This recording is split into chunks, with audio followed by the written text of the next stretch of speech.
Bismillahirrahmanirrahim. Assalamualaikum warahmatullahi wabarakatuh.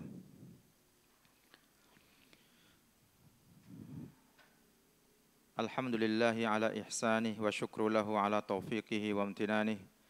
Wa asyhadu an la ilaha illallah wahdahu la syarika lah ta'ziman li sya'nih. Wa asyhadu anna Muhammadan abduhu wa rasuluhu da'i ila ridwanih. Allahumma salli wa sallim wa barik alaihi wa ala alihi wa ashabihi wa ikhwanih. Para akhwat dan ummahat yang senantiasa dirahmati Allah Azza wa Jalla.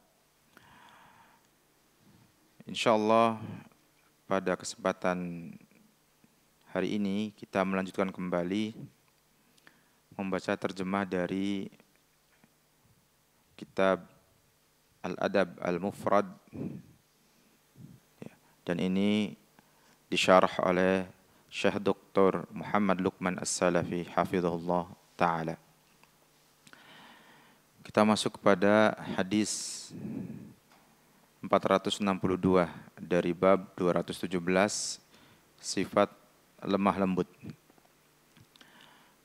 Beliau Al-Imam Al-Bukhari rahimahullah ta'ala mengatakan, Abdul Aziz bin Abdullah mengabarkan kepada kami, ia berkata, Ibrahim bin Sa'ad mengabarkan kepada kami dari Ibnu Syihab, dari Urwah bin Az-Zubair, an Aisyah zaujin Nabi sallallahu alaihi wasallam qalat, dari Aisyah istri Rasulullah sallallahu alaihi wasallam, ia berkata, dakhala rahtun minal yahudi ala Rasulillah sallallahu alaihi wasallam.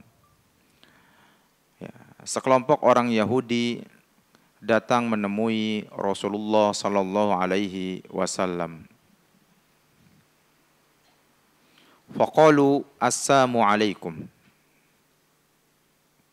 Lalu mereka berkata assalamu alaikum, yang maknanya semoga kematian menimpa kalian. Qalat Aisyah fafahimtuha. Aisyah berkata, aku memahaminya. Faqultu alaikumussalam wal la'nah. Dan aku menjawab waalaikumsalam wal la'nah. Maknanya semoga kematian menimpa kalian dan juga laknat.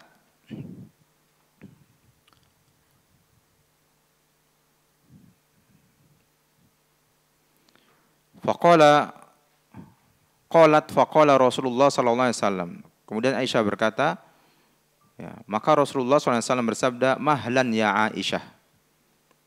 Tenang wahai Aisyah. Innallaha yuhibbur rifqa fil amri kullihi. Sesungguhnya Allah menyukai kelembutan dalam segala hal.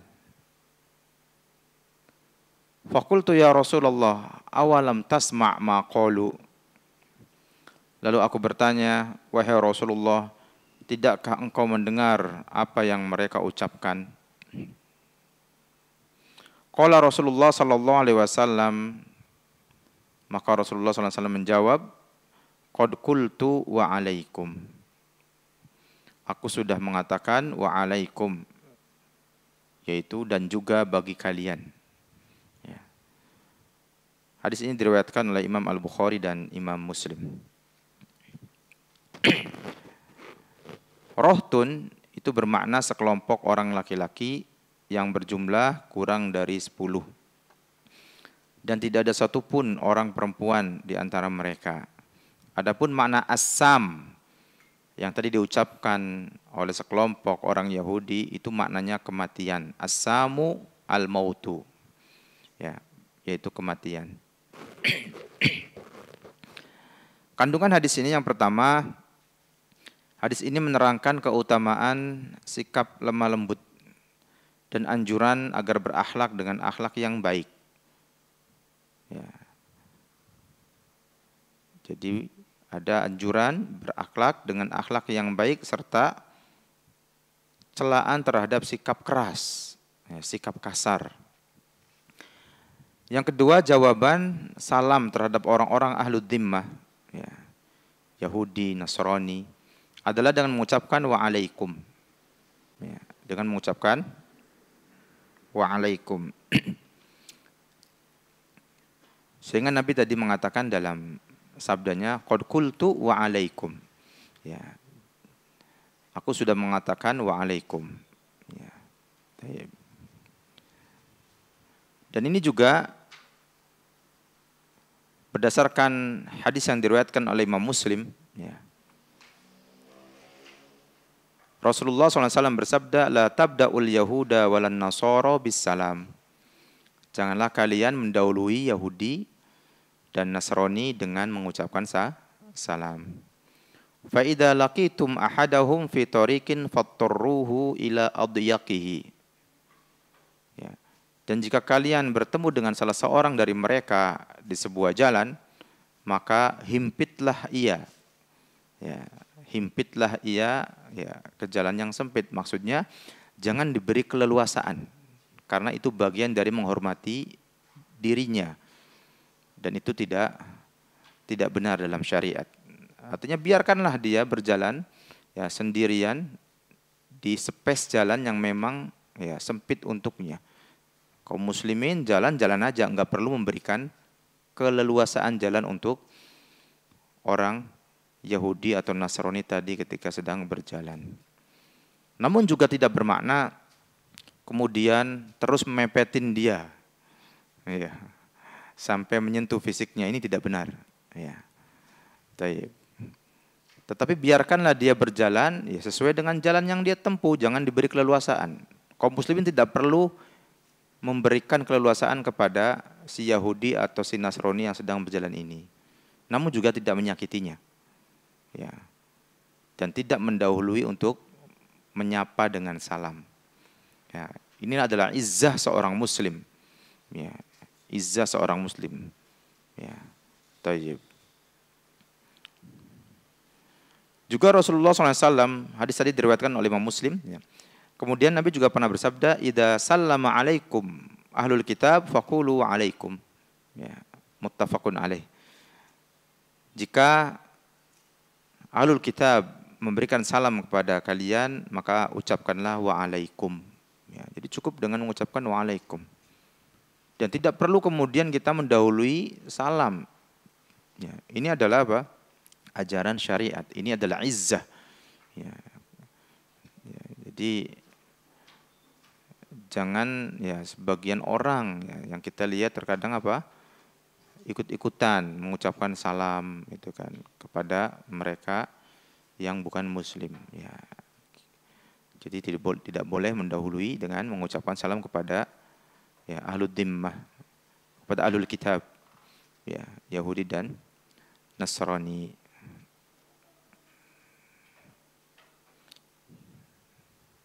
Namun jika di situ ada campur, ya, ada kaum muslimin dalam sebuah tempat, di situ juga ada non muslim, bahkan juga ada musyrikin, ada Yahudi, Nasrani, penyembah berhala, ya. Maka di sana ada riwayat yang sahih dari Al-Imam Al-Bukhari dan Imam Muslim dari Usama radhiyallahu anhu, anna Nabiy sallallahu alaihi wasallam marra ala majlisin fihi akhlatun minal muslimin wal musyrikin abadatil awthan wal yahud. Fa sallama alaihim an-nabi sallallahu alaihi wasallam, muttafaqun alaih. Ya. Dari Usama radhiyallahu anhu, sesungguhnya Nabi Muhammad SAW pernah melewati sebuah majlis yang di situ ada campur, ya, ada kaum muslimin, ada kaum musyrikin penyembah berhala, dan bahkan ada Yahudi di situ. Maka Nabi mengucapkan salam kepada mereka sallallahu alaihi wasallam. Hadis riwayat Bukhari dan Muslim. Ya. Namun ketika kita mengucapkan salam kepada majlis yang di situ ada kaum muslimin bercampur dengan non muslim, ya, kita niatkan di dalam hati kita, kita salamnya kepada kaum muslimin. Meniatkan dalam hati kita, kita salamnya kepada kaum muslimin. Baik. Kemudian faedah yang ketiga yang terdapat dalam hadis tadi, seorang muslim hendaknya membiarkan lisannya dengan, ya, membiasakan lisannya dengan adab-adab yang baik. dan tidak membiasakannya dengan celaan-celaan. Ya, bahkan terhadap orang yang mendoakan keburukan sekalipun. Kita tahu tadi bahwa Yahudi tadi mengucapkan assalamualaikum ya kepada Rasulullah SAW. Namun ya Nabi tetap menyuruh Aisyah yang waktu itu mungkin tergerak untuk membalas sehingga mengucapkan Alaikumussalam wal la'na. Ya, Nabi langsung mengatakan apa? Ya, mahlan ya Aisyah, innallaha yuhibbur rifqa fil amri kullih. Ya. Jika terhadap musuh Allah kita disuruh untuk berlemah lembut, ya, menjaga sikap. Maksudnya berlemah lembut di sini tidak kasar kata-kata kita, ya, dalam menyikapi kejahatan mereka, ya, apalagi jika kita bermuamalah dengan sesama kaum muslimin. Tentu lebih utama kaum muslimin untuk diperlakukan dengan lemah lembut, ya, tidak kasar ucapan kita, tindakan kita, perilaku kita. Baik. Kemudian hadis 463, Musaddad mengabarkan kepada kami, ia berkata, Abu Awanah mengabarkan kepada kami dari Al-A'mash, dari Tamim bin Salamah, dari Abdurrahman bin Hilal, an Jarir bin Abdullah qala, dari Jarir bin Abdullah ia berkata, qala Rasulullah sallallahu alaihi wasallam, Rasulullah sallallahu alaihi wasallam bersabda, man yuhramir rifqa yuhramil khaira. Ya. Barang siapa yang tidak diberi kelembutan, maka dia tidak diberi kebaikan. Masya Allah. Ya. Hadis ini diriwayatkan oleh Imam Muslim. Ya. Muhammad bin Katsir mengabarkan kepada kami, ia berkata, akhbarona Syu'bah anil A'mash mislahu. Syu'bah mengabarkan kepada kami dari Al-A'mash seperti hadis di atas. Ya. Arifku di situ maknanya lembut dalam perkataan dan perbuatan. Ya. Jadi ini sebuah hadis yang kandungannya mendalam, walaupun lafadznya ya simple, ya tidak terlalu panjang. Ya, man yuhram ar-rifqa yuhram al-khaira. Ya. Barang siapa yang tidak diberi kelembutan, maka dia tidak diberi kebaikan. Ya. Maka dari sikap dan perilaku serta tutur kata yang lembut, di situ ada kebaikan. Kandungan hadisnya yang pertama, seluruh kehidupan seorang muslim hendaknya dihiasi dengan kelemah lembutan. Ya. Seluruh kehidupan seorang muslim, bukan sebagian. Kemudian yang kedua, anjuran agar berlemah lembut dan menangani setiap perkara dengan cara yang paling baik dan paling mudah. Ya. Sehingga penyikapan terhadap perkara itu dengan tenang, dengan lemah lembut. Ya. Ya. Sehingga nanti mudah-mudahan hasilnya juga baik. Yang ketiga, kelemah lembutan menghimpun kebaikan dunia dan akhirat. Ya, tidak hanya terdapat di situ kebaikan dunia, bahkan juga menggabungkan kebaikan dunia dan akhirat, yaitu dari sikap lemah lembut. Maka barang siapa yang tidak berlemah lembut, maka dia akan terhalang untuk mendapatkan kebaikan yang sangat banyak ini. Ya, seorang muslim tentunya ya mendambakan kebaikan di dunia dan di akhirat. Ya, sebagaimana doa yang sering kita panjatkan, Rabbana atina fid dunya hasanah wa fil akhirati hasanah wa qina adzabannar. Ini doa kita panjatkan berkali-kali, yang intinya apa? Intinya kita mendambakan kebaikan di dunia dan di akhirat. Nah, di antara hal yang mendatangkan kebaikan di dunia dan di akhirat adalah dengan sikap berlemah lembut, dengan tutur kata berlemah lembut ya di dalam kita menjalani kehidupan ini.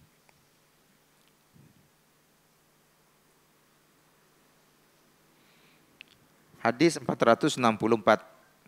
Muhammad mengabarkan kepada kami, ia berkata, Ibnu Uyainah mengabarkan kepada kami dari Amr, dari Ibnu Abi Mulaikah, dari Ya'la bin Mamlak, dari Ummud Darda, an Abi Darda, dari Abu Darda, ya, dari suaminya. Anin Nabi sallallahu alaihi wasallam qala, dari Nabi sallallahu alaihi wasallam beliau bersabda, man u'tiya haddahu minar rifqi faqad u'tiya haddahu minal khairi.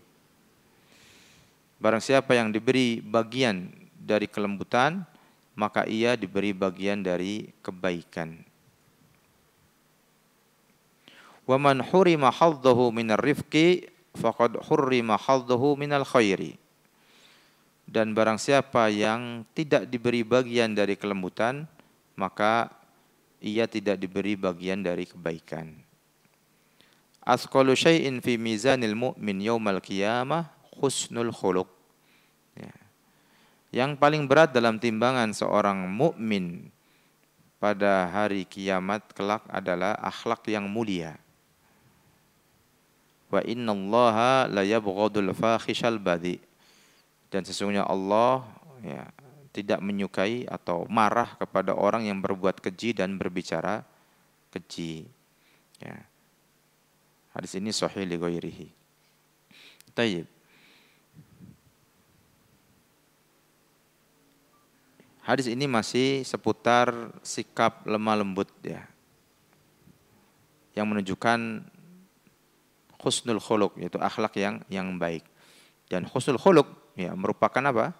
Hal yang sangat memberatkan timbangan seorang mukmin pada hari kiamat kelak.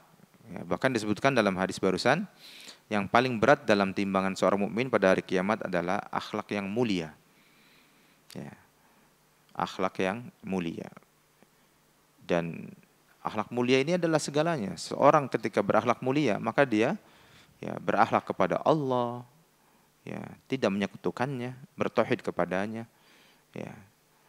Karena itu adalah bagian daripada seorang hamba dalam berakhlak kepada Tuhannya, kepada Rabb-nya, dengan cara hanya beribadah kepadanya, melaksanakan tauhid, ya, dan menjauhkan dari kesyirikan.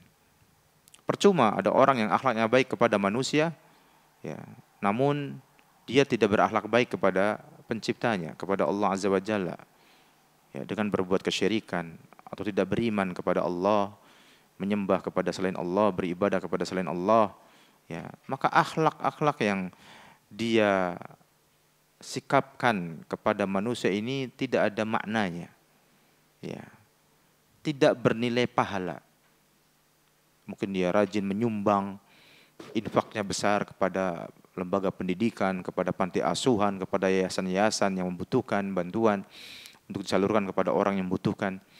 Namun ketika dia tidak beriman kepada Allah, tidak memiliki akhlak yang baik kepada Allah, ya, tidak beribadah kepada Allah, bahkan beribadah kepada selain Allah, atau menduakan Allah di dalam peribadatan, berbuat kesyirikan, ya tidak ada maknanya, percuma akhlak-akhlak tadi.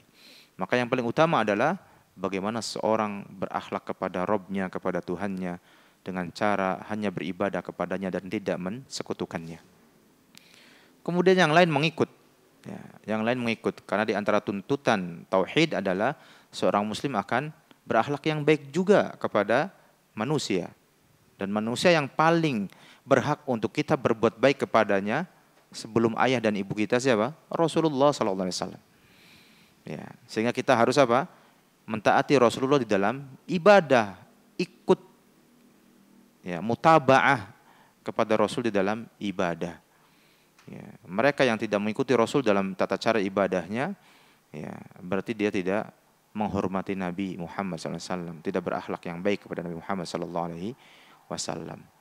Baru kemudian kita bermuamalah yang baik kepada orang tua kita, kepada sesama manusia, ya, kepada teman, tetangga, tentunya juga kepada kerabat dan seterusnya. Sekali lagi, ya, kita harus ingat bahwa akhlak yang mulia tidak hanya sekedar hubungan antara manusia dengan manusia, ya, bahkan yang paling utama adalah bagaimana seorang manusia berakhlak yang mulia kepada Rabb-nya, kepada Tuhannya Allah Azza wa Jalla.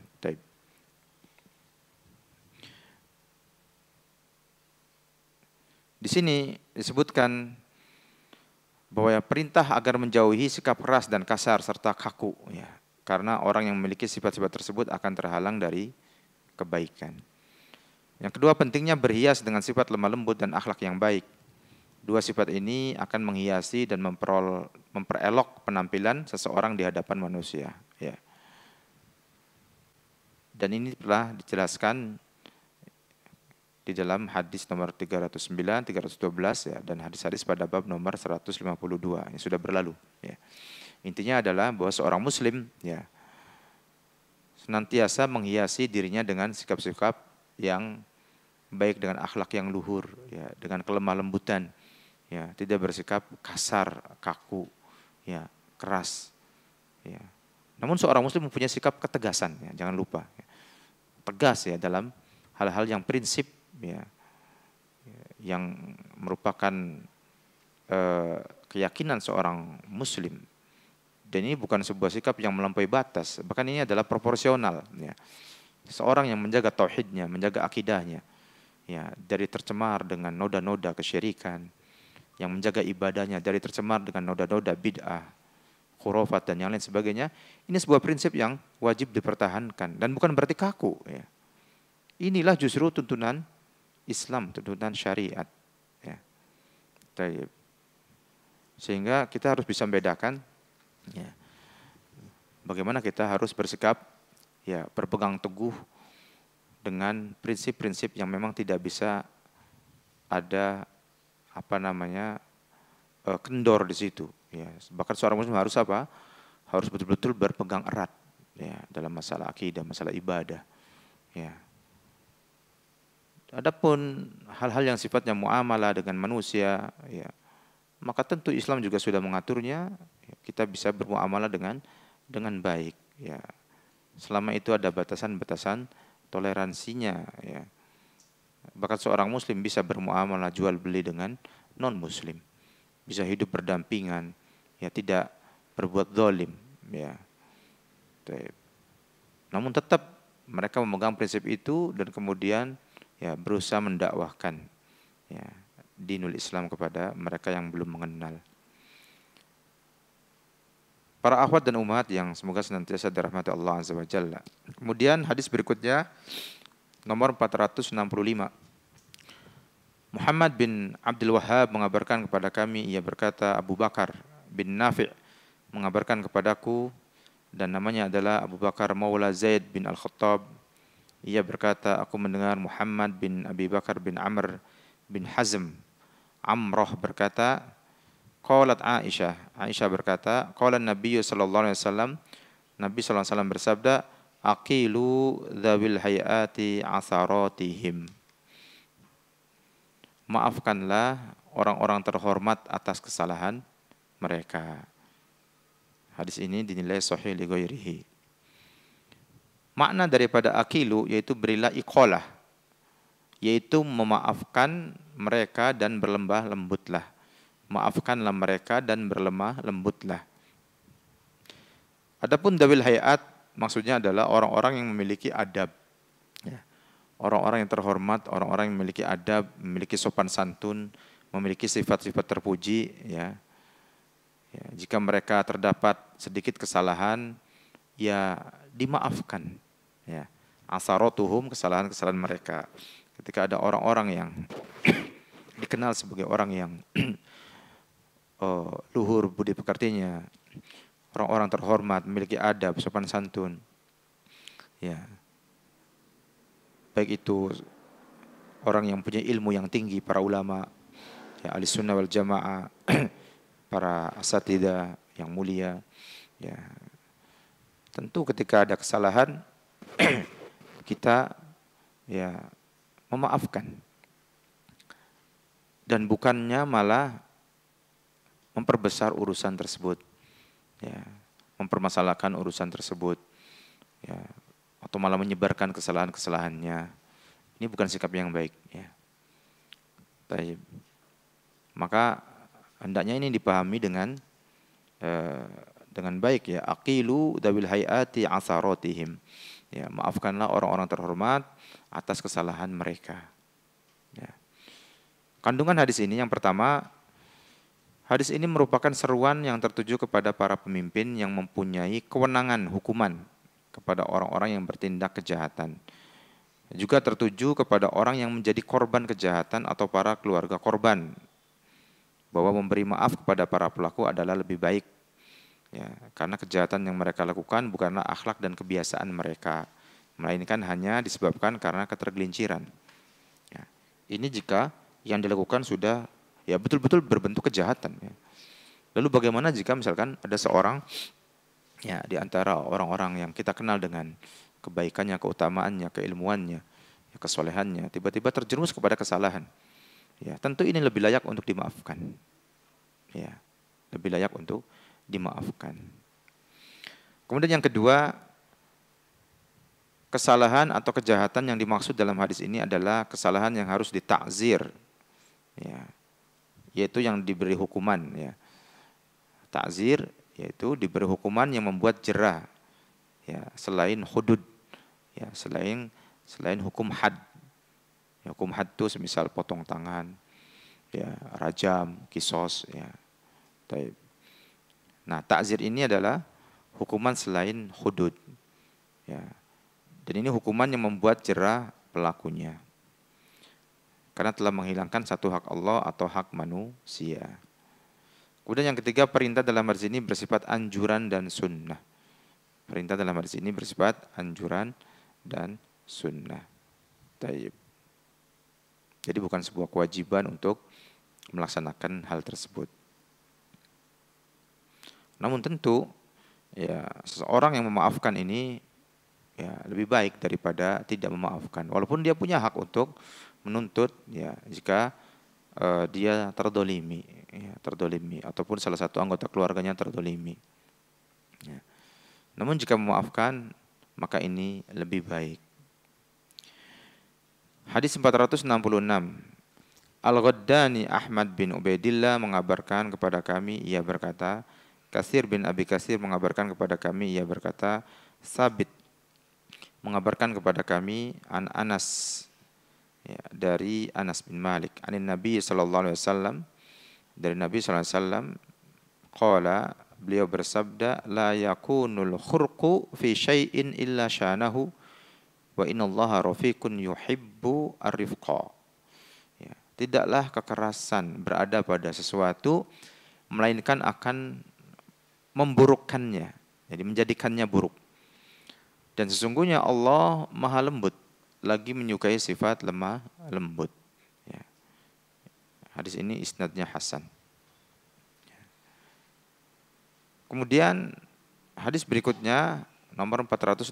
Amr bin Marzuk mengabarkan kepada kami, ia berkata, Syu'bah mengabarkan kepada kami dari Qatadah, ia berkata, aku mendengar Abdullah bin Abi Utbah menceritakan an Abi Sa'idin Al-Khudri, dari Abu Sa'id Al-Khudri, qala, ia berkata, kana Rasulullah sallallahu alaihi wasallam ashadda hayaan minal adra fi khidriha. Adalah Rasulullah SAW orang yang lebih pemalu dari seorang gadis pingitan di kamarnya. Wa kana idza kariha syai'an arafnahu fi wajhihi. Jika beliau SAW tidak menyukai sesuatu, maka kami mengetahuinya dari raut wajahnya. Ada perubahan raut wajah. Ya. Hadis ini diriwayatkan oleh Imam Al-Bukhari dan Imam Muslim. Ya. Al-Adra adalah seorang gadis perawan. Ya. Kemudian Al-Khidru yaitu tirai yang diletakkan di salah satu bagian rumah sebagai ruangan khusus, ya, sebagai ruangan khusus bagi sang gadis. Gadis yang perawan ini, ya. Itu namanya al-khidru. Arafnahu fi wajhi, yaitu apabila Rasulullah SAW tidak menyukai sesuatu, beliau tidak mau mengucapkannya karena saking malunya, ya, ada rasa malunya yang sangat. Dan kami para sahabat memahami ketidaksukaan beliau dari perubahan raut wajah, dari perubahan raut wajah beliau sallallahu alaihi wasallam. Ini makna arafnahu fi wajhihi.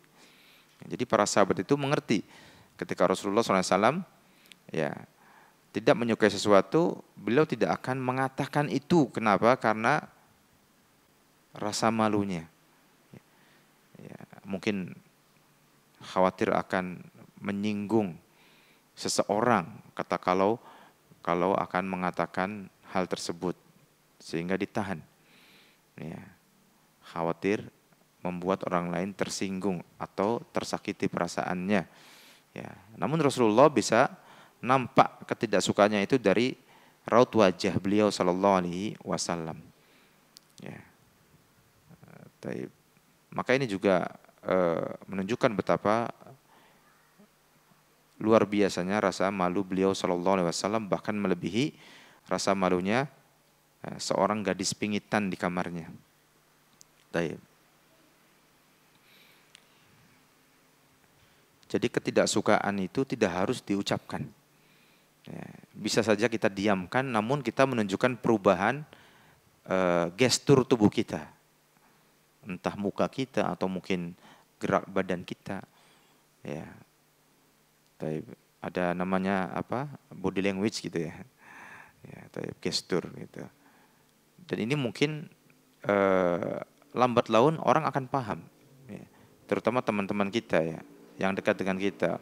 Oh, fulan ini kalau demikian dia sedang tidak suka dengan hal ini, ya gitu. Jadi tidak harus diucapkan.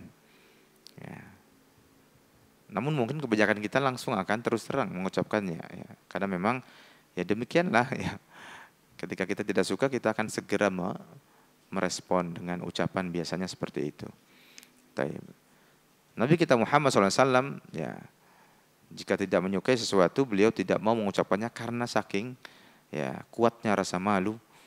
Namun para sahabat memahami ketidaksukaan beliau dari perbuatan atau perubahan raut wajah beliau sallallahu alaihi wasallam. Dari perubahan raut wajahnya diketahui kalau beliau sallallahu alaihi wasallam tidak menyukai hal tersebut. Kandungan hadis ini yang pertama, hadis ini menerangkan tentang keutamaan rasa malu. Rasa malu termasuk satu cabang iman dan merupakan sumber segala kebaikan, ya. Al-haya'u syu'batun minal iman, ya. Jadi rasa malu itu termasuk satu cabang iman dan merupakan sumber segala kebaikan serta tidak membawa kecuali kebaikan saja. Yang kedua, yang dimaksud dengan malu di sini adalah malu yang sesuai dengan syariat, ya. Adapun malu yang menyebabkan terlantarnya berbagai hak atau kewajiban, maka hal itu merupakan kelemahan dan kehinaan dan tidak disebut sebagai malu yang sesuai dengan syariat. Contoh, kita mengajak seseorang, "Mas, ayo udah adzan, kita ke masjid sholat berjamaah." Enggak Pak Ustadz, saya malu sholat di rumah saja. Kan malu sebagian daripada iman. Ini adalah contoh malu yang tidak sesuai dengan syariat, ya. Malu yang sesuai dengan syariat adalah contohnya ketika seseorang mau berbuat dosa, ya, sedang pegang HP, mau berbuat dosa, ya, entah nonton apa, kemudian tiba-tiba dia ingat Allah, dia langsung malu kepada Allah, langsung dia matikan HP-nya, dia beristighfar, ya, nggak jadi dia nonton. Ini adalah malu yang benar sesuai dengan syariat. Malu tatkala kita mau berbuat dosa sehingga kita menghentikan, ya, niat untuk berbuat dosa itu, ya, ini adalah malu yang baik, yang sesuai syariat. Namun malu untuk berbuat baik ini nggak benar, ya. Seperti tadi ketika ada seseorang diajak untuk berangkat ke masjid untuk sholat berjamaah, ya, dia berhujjah, nggak mau dengan mengatakan saya malu sholat di masjid, sholat di rumah saja. Ya, ini nggak benar, ya.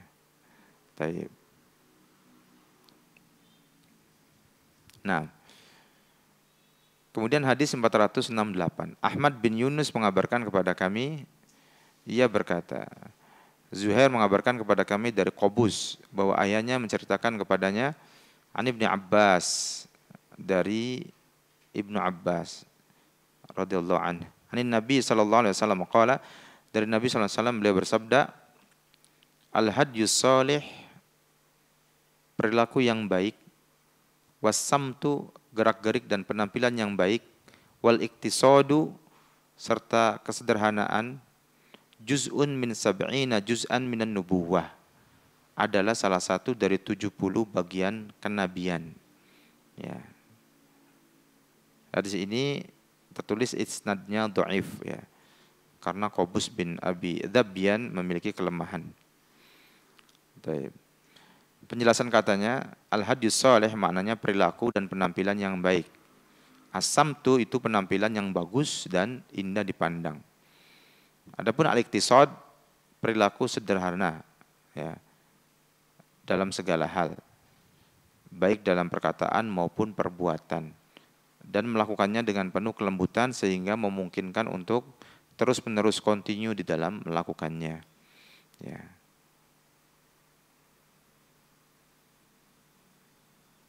Juz'un min sab'ina juz'an minan nubuwah, yaitu sifat-sifat ini merupakan sifat-sifat yang telah dikaruniakan oleh Allah kepada para nabinya. Ya, maka teladani dan ikutlah mereka dalam sifat-sifat tersebut. Ya. Kemudian hadis 469. Hafs bin Umar mengabarkan kepada kami, ia berkata, Syu'bah mengabarkan kepada kami dari Al-Miqdam, dari ayahnya, an Aisyah radhiyallahu anha qalat, dari Aisyah radhiyallahu anha ia berkata, kuntu ala ba'irin fihi su'ubah. Kata Aisyah, aku pernah berada di atas seekor unta yang padanya ada satu kesulitan. Faqala Nabi sallallahu alaihi wasallam, ya. Maka Nabi sallallahu alaihi wasallam bersabda, alaiki birrifqi, hendaklah engkau berlemah lembut. Ini nasihat Nabi kepada Aisyah. Hendaklah engkau berlemah lembut. Ya. Fa innahu la yakunu fi syai'in illa zanahu. Karena tidaklah kelemah lembutan ada pada sesuatu, melainkan itu akan mempereloknya, akan membaguskannya. Wala yunza'u min syai'in illa syanahu. Dan tidaklah kelemah lembutan dicabut dari sesuatu, melainkan itu akan memburukkannya, menjadikan sesuatu itu buruk, ya, menjadikan sesuatu itu buruk, ya. Hadis ini diriwayatkan oleh Imam Muslim. Ya. Artinya walaupun Aisyah berada di atas seekor unta dan di situ ada kesulitan, hendaknya dia berlaku lembut terhadap unta tersebut. Ya, jangan langsung memukulnya, jangan langsung memecutnya misalkan dengan pecut. Ya. Atau bersikap yang semisal, bersikap yang kasar kepada binatang tersebut. Ya, disuruh untuk apa? Disuruh untuk berlemah lembut. Ya. Zanahu maksudnya menghiasi dan menyempurnakannya. Adapun syanahu membuat jelek dan menguranginya. Dan ini sudah terlewat penjelasannya pada hadis nomor 463 dan juga 466. Ya. Intinya pentingnya bersikap lemah lembut. Ya. Kemudian 470, Abdul Aziz mengabarkan kepada kami, ia berkata, Al-Walid bin Muslim mengabarkan kepada kami dari Abu Rafi', dari Sa'id Al-Maqburi, dari ayahnya, an Abi Hurairah qala, dari Abu Hurairah berkata, qala Rasulullah sallallahu alaihi wasallam, Rasulullah sallallahu alaihi wasallam bersabda, iyyakum wasyuhha, hati-hatilah kalian terhadap sifat kikir, ya. Fa innahu ahlaka man kana qablakum, karena sifat kikir ini membinasakan orang-orang sebelum kalian. Safaku dima'ahum, mereka saling menumpahkan darah di antara mereka. Wa qata'u arhamahum, dan memutus tali persaudaraan mereka. Wa dzulmu dzulumatun yaumal qiyamah, dan kezaliman itu adalah kegelapan pada hari kiamat. Ya. Hadis ini sahih. Ya. Taib. Kemudian penjelasan kata asyuhu, para ulama berkata asyuhu atau kikir adalah sifat bakhil, pelit yang berlebihan. Ya, yang berlebihan. Berarti ini lebih daripada bakhil, ya, lebih dahsyat daripada sekedar bakhil, asyuh, ya. Atau sifat pelit yang tamak, sifat pelit yang tamak, ya. Atau tamak terhadap sesuatu yang bukan miliknya. Sedangkan bakhil adalah tamak terhadap barang miliknya. Ini perbedaan antara asyuhu wal bukhlu, ya, asyuh dan bukhl, yaitu bakhil. Jadi ini lebih parah daripada al-bakhil atau al-bukhlu, ya, bakhil. Kandungan hadis ini, kekikiran adalah penyebab kebinasaan di dunia dan akhirat. Ya, ya. Orang yang kikir, orang yang bakhil, ya, itu emang orang yang, ya, susah untuk bergaul. Susah untuk apa? Mendapatkan teman yang continue ya. Mungkin temannya akan lari, akan pergi darinya ketika diketahui bahwa dia seorang yang bakhil ya. Taib. Dan kebakilan ini, kekikiran ini asyukhu ya, menyebabkan kebinasaan di dunia dan akhirat. Di dunia dia akan dijauhi dari orang-orang karena tabiat manusia itu tidak suka dengan orang yang kikir, orang yang pelit, orang yang bakhil. Ya. Taib. Kemudian yang kedua, kezaliman di dunia pada hari kiamat kelak akan datang dalam bentuk kegelapan-kegelapan yang teramat sangat yang menyeliputi pelaku kezaliman tersebut ya. Taib. Maka hendaknya seorang muslim berhati-hati ya, jangan sampai ya mendolimi ya dirinya, mendolimi orang lain, dan tentu jangan sampai mendolimi Allah Azza wa Jalla ya. Taib. Maka kezaliman di dunia pada hari kiamat kelak akan menjadi kegelapan-kegelapan yang teramat sangat yang menyelimuti pelakunya. Lalu bagaimana dengan kesyirikan? Padahal kesyirikan adalah ya, inna syirka la dzulmun azim. Ya, sesungguhnya kesyirikan itu adalah kedoliman yang sangat besar. Berarti pelaku kesyirikan dia tidak bertobat di dunia, maka akan diselimuti kepekatan, kegelapan yang teramat sangat di akhirat kelak. Dan orang-orang tersebut akan kekal di jahanam selama-lamanya.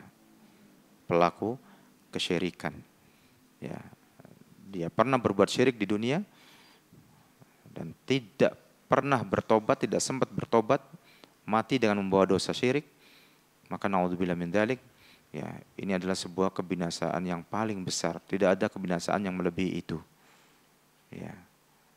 Walaupun mungkin KTP-nya di dunia tertulis Muslim, ya kan? Kan ada itu di KTP itu kan.